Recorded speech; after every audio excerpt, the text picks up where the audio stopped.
নমস্কার। আহ, ইউডাইস ক্লাসের যে কাজগুলো বর্তমানে করতে হচ্ছে, বিশেষত স্টুডেন্ট যে প্রোগ্রেসিং, সেটার উপরেও কিন্তু এখন কাজটা বেশি করতে হচ্ছে। এই স্টুডেন্ট প্রোগ্রেশন করব কিভাবে, স্টেপ বাই স্টেপ আমরা দেখে নিই। প্রথমে আমরা গুগলে ইউডাইস প্লাস যাব। আমরা সেখান থেকে ইউডাইস প্লাস থেকে আমরা আহ, পরবর্তী যে স্টেপ রয়েছে, আমরা ডেটা ক্যাপচারিং এর জন্য পরপর স্টেপ বাই স্টেপ কিন্তু ইউডাইস প্লাসে কাজ করব। লগ ইন ফর অল মডিউলসে আমরা ক্লিক করব। Log in for all modules, সেখান থেকে আমরা যাব হচ্ছে state state West Bengal. State West বেঙ্গলে আমরা ক্লিক করলাম। তারপর সেখান থেকে গোতে আমরা ক্লিক করলাম। এবার এখানে যে পার্টগুলো আসছে, সেখানে কমন লগ ইনে আমরা যাব। কমন লগ ইনে গিয়ে যে ইউজার আইডি এবং পাসওয়ার্ড অলরেডি সেন্ড হয়ে আছে মোবাইলে, স্কুলের যার নামে কিন্তু ইউডাইসে রেজিস্টার আছে ফোন নাম্বার, সেই নম্বরেই কিন্তু মেসেজ গেছে ইউডাইস থেকে। সেখান থেকে আমরা ইউজার নেম দেব এবং পাসওয়ার্ড দেব। তারপর আমরা এখানে যে ক্যাপচা আছে, ক্যাপচা ক্লিক করব আমরা। ক্যাপচা ক্লিক করব। এবার এখান থেকে আমরা সাইন ইন করব। সাইন ইন 95 EK3 আমরা সাইন ইন করার পর যদি মেসেজ না যায়, তাহলে কিন্তু ডিস্ট্রিক্ট এমআইএস বা ব্লক এমআইএস এর সাথে যোগাযোগ করতে হবে। ইউজার ক্রিয়েশন করলে কিন্তু অবশ্যই আম, যদি নম্বর আপডেট করতে হয় সেক্ষেত্রে, তাহলে কিন্তু মেসেজ যাবে। যদি প্রবলেম হয় তাহলে কিন্তু যোগাযোগ করে নিতে হবে। এখানে দেখুন, school directory and user management, school profile and facilities, teacher module, students module, সমস্ত পার্টগুলো রয়েছে এখানে। স্টুডেন্ট ডিরেক্টরি অ্যান্ড ইউজার যে মডিউলস রয়েছে, সেখানে কিন্তু কন্ট্যাক্ট ডিটেলসটা আপডেট করে নেবেন। কন্ট্যাক্ট ডিটেলসে ভিউ করবেন, ভিউ করে কিন্তু এখানে এডিট অপশানে গিয়ে আপনার যা যা ইনফরমেশনগুলো দেওয়ার সেগুলো দেবেন। দিয়ে যদি নতুন টিচার হয়, যিনি রিটায়ার হয়েছেন, তার নামে যদি পোর্টালের নাম্বার শো করে, তারটা চেঞ্জ করতে পারবেন, করে কিন্তু আপডেটটা করে দেবেন। না থাকলেও আপডেটটা করলে ওখানে কিন্তু যে মেসেজটা ওখানে আসছিল যে ইনকমপ্লিট রয়েছে, সেটা কিন্তু কমপ্লিট দেখাবে, আর ইনকমপ্লিট দেখাবে না। এরপরে আমরা চলে যাব হচ্ছে আমাদের যে কাজটা খুব মানে দ্রুততার সাথে করার জন্য অনুরোধ রয়েছে, যে স্টুডেন্ট মডিউলে আমরা এখানে কিভাবে কাজটা করব। স্টুডেন্ট মডিউলে আমাদের যে কাজটা করতে হবে সেটা হচ্ছে যে এই কাজটাই কিন্তু এখন দ্রুততার সাথে করতে হচ্ছে। এই কারেন্ট একাডেমিক ইয়ার 2026-27 এখানে আমরা ক্লিক করব। এবার এখানে ক্লিক করার পর আমরা যাব হচ্ছে, সোজা যাব হচ্ছে স্টুডেন্ট, এই যে স্টুডেন্ট মুভমেন্ট অ্যান্ড প্রোগ্রেশন, এখানে ক্লিক করব। স্টুডেন্ট মুভমেন্ট অ্যান্ড প্রোগ্রেশনে আমরা ক্লিক করব। সেখান থেকে যাব স্টুডেন্ট অ্যাক্টিভিটি, যে প্রোগ্রেশন অ্যাক্টিভিটি রয়েছে সেখানে যাব। স্টুডেন্ট মুভমেন্ট অ্যান্ড প্রোগ্রেশন, তারপর প্রোগ্রেশন অ্যাক্টিভিটি। স্টুডেন্ট প্রোগ্রেশন অ্যাক্টিভিটিতে যাওয়ার পর আবার আবার একবার দেখাচ্ছি, স্টুডেন্ট মুভমেন্ট অ্যান্ড প্রোগ্রেশন, সেখান থেকে প্রোগ্রেশন অ্যাক্টিভিটিস, এখান থেকে প্রোগ্রেশন অ্যাক্টিভিটি যে অপশানটা রয়েছে এখানে আমরা ক্লিক করব। এখানে আমাদের ক্লাস সিলেক্ট করতে হবে। সাপোজ আমি ক্লাস 4 সিলেক্ট করলাম। সেকশন সিলেক্ট করতে হবে, সেকশন যদি একটাই থাকে একটাই। আর তারপরে গো অপশানে ক্লিক করব। তারপর কিন্তু নিচে সমস্ত স্টুডেন্ট ইনফরমেশন দেওয়া থাকবে, পরপর সব স্টুডেন্ট ইনফরমেশন পেয়ে যাবেন। সেখান থেকে কিন্তু আপনাকে কি করতে হবে, প্রোগ্রেশন স্ট্যাটাসে, এই যে প্রোগ্রেশন স্ট্যাটাসে আপনি ক্লিক করবে, প্রমোট অপশানে ক্লিক করবেন। যদি আপনার স্কুলে থাকে বাচ্চা, আর যদি নাও থাকে, আপনাকে প্রমোট করে তারপরে কিন্তু পরের অপশানে যেতে হবে, প্রমোট অপশানে যেতেই হবে। তারপরে মার্কস ইন পার্সেন্টেজ, একাডেমিক ইয়ার আপনার রেজিস্টার অনুযায়ী আগের বছরের বাচ্চাগুলোই আপনি এখানে দেখতে পাবেন। যারা ক্লাস 3-তে ছিল, যারা 4-এ এসছে বর্তমানে, তাদের 3-তে দেখতে পাবেন। যারা 5-এ আছে এখন বর্তমানে, তাদেরকে ক্লাস 4-এ দেখতে পাবেন।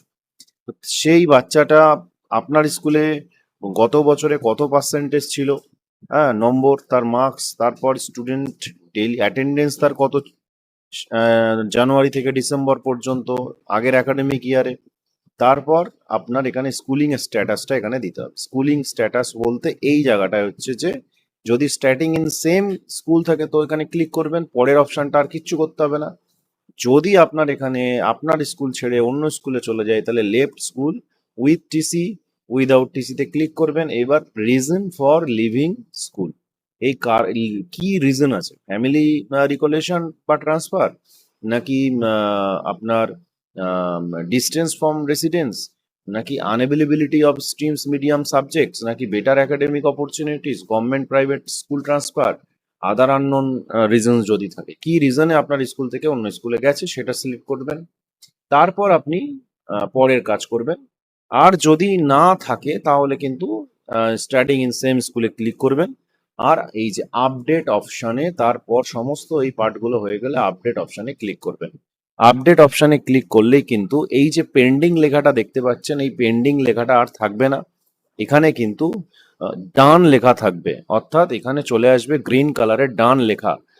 এই কাজটা হয়ে গেছে, অর্থাৎ স্টুডেন্ট প্রোগ্রেশনের যে বেসিক কাজ আপনার স্কুল রিলেটেড সেটা হয়ে গেছে, আপনি আপডেট করে দেবেন। এই কাজটা কিন্তু এমার্জেন্সি ভাবে 29শে জুলাইয়ের মধ্যে কমপ্লিট করার একটা ইনস্ট্রাকশন রয়েছে।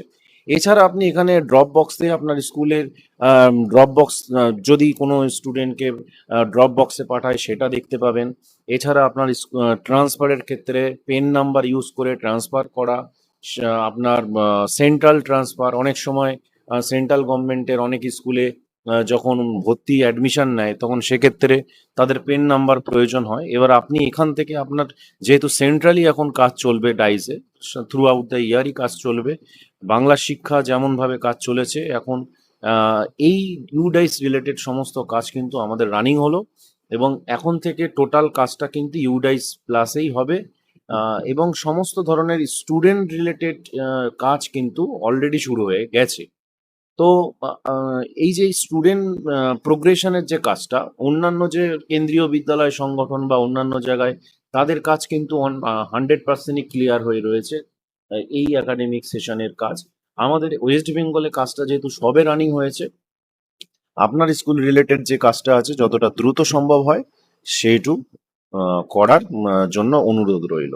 এবার এখানে আপনার যদি আপনি এখানে দেখেন পরবর্তীতে পুরোটাই দেখতে পাবেন যে class related, Aadhaar capture status related একবার দেখে নেবেন, রিপোর্টিং মডিউলসগুলো, স্কুল সার্টিফিকেশন, ডুপ্লিকেট রেকর্ডসগুলো, এইগুলো সব একবার করে দেখে নেবেন। প্রোগ্রেশনের এই যে অ্যাক্টিভিটিসে transfer certificate module, drop box student list, এগুলো আপনি দেখে নিলে আপনার প্রোফাইল যে পোর্টাল সম্পর্কে আরো সড়গড় হবেন। এরপর যে কাজটা আপনি করে রাখতে পারেন সেভ অ্যাজ মোডে বা সেভ করে, এই যে স্কুল প্রোফাইল অ্যান্ড ফ্যাসিলিটিসের যে কাজটা রয়েছে এটা আপনি করে রাখতে পারেন, কিন্তু স্টেট বা ডিস্ট্রিক্ট থেকে ইনফরমেশন তেমনভাবে এখনো কিন্তু আসেনি। আপনার ব্লক যে এবং ব্লক এমআইএস এবং ডিস্ট্রিক্ট এমআইএসদের সাথে কথা বলে নিতে পারেন। এখানে ফোন নাম্বার পেয়ে যাবেন, এখানে ইউজার ম্যানুয়াল পেয়ে যাবেন যে কাজগুলো আপনি কিভাবে করবেন। এটা ইউজার ম্যানুয়াল, এখান থেকে ক্লিক করে ডাউনলোড করে নিতে পারবেন, পিডিএফ আকারে জেনারেট হয়ে যাবে। এখান থেকে আপনি ডেটা ক্যাপচারে ঢুকতে পারেন, ঠিক যেভাবে আগের বছরে কাজগুলো করেছেন সেম ভাবেই কিন্তু এবছরও এইভাবে প্রত্যেকটা যে সেকশন রয়েছে 1.1 টু 1.30, হ্যাঁ, আপনি এবার নতুন একটা পার্ট এখানে দেখে নিন, এই যে ভিডিও টিউটোরিয়াল। এই ভিডিও টিউটোরিয়ালে যদি আপনি প্রবেশ করেন প্রত্যেকটা সেকশনের এগেনস্টে এই যে ওয়াচ করতে পারবেন যে এখানে how to add or update school profile, এটা 3 মিনিট 48 সেকেন্ডের এনআইসির পক্ষ থেকে কিন্তু একটা ভিডিও টিউটোরিয়াল এখানে রয়েছে। সেখান থেকে আপনি দেখে কিন্তু আইডিয়া নিয়ে আপনার পরবর্তী স্টেপগুলো, কারণ টোটালটাই করতে হবে, টোটাল আপডেশনটাই করতে হবে। আপনি ডেটা ফাইনালাইজ করবেন না, আপনার স্কুল ডেটা বা স্টুডেন্ট ডেটা কোনো ডেটাই এখন ফাইনালাইজ করবেন না, কারণ এই ইনস্ট্রাকশন এখনো আসেনি। আপনি সেভ করে রাখুন, যদি এডিট করতে হয় এডিটটা করে রাখুন, যদি আপডেট করতে হয় আপডেটটা করে রাখুন, ফাইনালাইজটা এখন করবেন না। আপনার এই প্রোফাইলের কাজেরও কোনো ট্রেনিং কিন্তু এখনো পর্যন্ত হয়নি, এটা একটু মাথায় রাখবেন, করে কিন্তু আপনি এটা যত দ্রুত সম্ভব হয় করে রাখুন। এবং স্টুডেন্ট প্রোগ্রেশনের কাজটা অতি দ্রুত করুন। যদি কোনো স্টুডেন্ট ডিলিট করতে হয় সেক্ষেত্রে এই সমস্ত কাজগুলো যত দ্রুত সম্ভব, অন্য স্কুলে চলে গেছে তার ক্ষেত্রে যে কাজটা প্রয়োজন আছে সেই কাজটা যত দ্রুত সম্ভব। আপনার প্রোফাইলে যদি কোনো আপডেশনের বিষয় থাকে, হ্যাঁ, ক্যাটাগরি চেঞ্জ বা অন্যান্য বিষয়, সেক্ষেত্রে আপনার ব্লক এমআইএস এর সাথে বা আপনার ডিস্ট্রিক্ট এমআইএস এর সাথে কথা বলতে হবে। A02 ফর্ম আছে, সেক্ষেত্রে ফর্ম ফিল আপে এসআইকে অ্যাপ্লিকেশন করে সিগনেচার করে তারপর এখান থেকে ব্লক অফিস থেকে সেগুলো আপডেশন হয়ে, হ্যাঁ, আপলোডিং হবে এবং ডিস্ট্রিক্ট থেকে সেটা স্টেট পাঠিয়ে এনআইসি থেকে কিন্তু সেটা আপডেশনেরও প্রসেস রয়েছে। এগুলো স্টেপ বাই স্টেপ ট্রেনিং হবে। আপাতত আপনাদের স্টুডেন্ট প্রোগ্রেশনের কাজটা যত দ্রুত সম্ভব এটা শুরু করুন। আর যদি কোনো রকম কোনো ইনফরমেশন জানার প্রয়োজন হয় আপনারা কমেন্ট করতে পারেন, ওখান থেকে কিন্তু আমরা সেক্ষেত্রে হেল্প করা যাবে অবশ্যই। তো স্টুডেন্ট প্রোগ্রেশন করতে গিয়ে যদি কোনো জায়গায় সমস্যা হয় আপনি জানাতে পারেন। নমস্কার।